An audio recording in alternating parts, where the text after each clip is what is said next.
আজ আমরা আরেকটি লস প্রফিটের নতুন অঙ্ক নিয়ে এসেছি।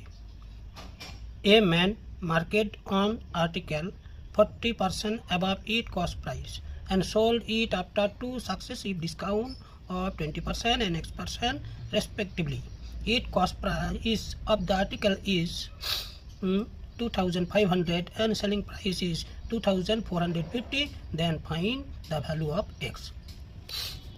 তাহলে আমরা কস্ট প্রাইস অর্থাৎ ক্রয় মূল্য কস্ট প্রাইস অর্থাৎ সিপি ইজ ইকুয়াল টু হচ্ছে 2500।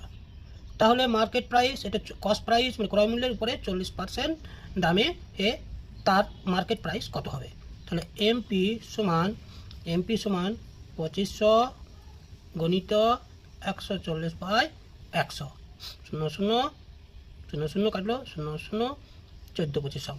তাহলে 25কে 14 গুণ করি, 4 25 100, 25কে 25 বেশ ঠিক আছে 3500 টাকা, 3500 টাকা। তাহলে 3500 টাকা ঠিক আছে। এখন দুবার ডিসকাউন্ট দিয়েছে, একবার 20% একবার X%। তাহলে আমরা ডিসকাউন্টটা দিই সাধারণত মার্কেট প্রাইসের উপর। তাহলে ডিসকাউন্টটা দিই, ঠিক আছে। মার্কেট প্রাইস পেয়ে গেলাম আমরা 3500 টাকা। এবার দুবার ডিসকাউন্ট দিই, একবার ডিসকাউন্ট দিচ্ছি 20%, তার মানে হবে 80/100, আর একবার ডিসকাউন্ট দিয়েছি X%, তার মানে 100 মাইনাস X/100। এটা কেন হয় পরে আমি বুঝাইছি, ঠিক আছে। বেশ, এখন একটু আমরা কাটি 0 0, ঠিক আছে। 8 5 40 0, 8 3 24 4 28, 8 5 40 0, 8 3 24 4 28, আর 0 বেশি 0, ঠিক আছে।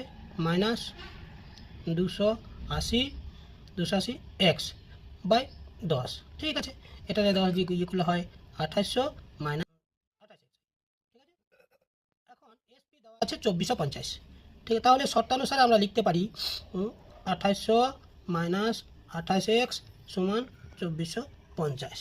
তাহলে মাইনাস 28X সমান 2450 মাইনাস 2800, ঠিক আছে।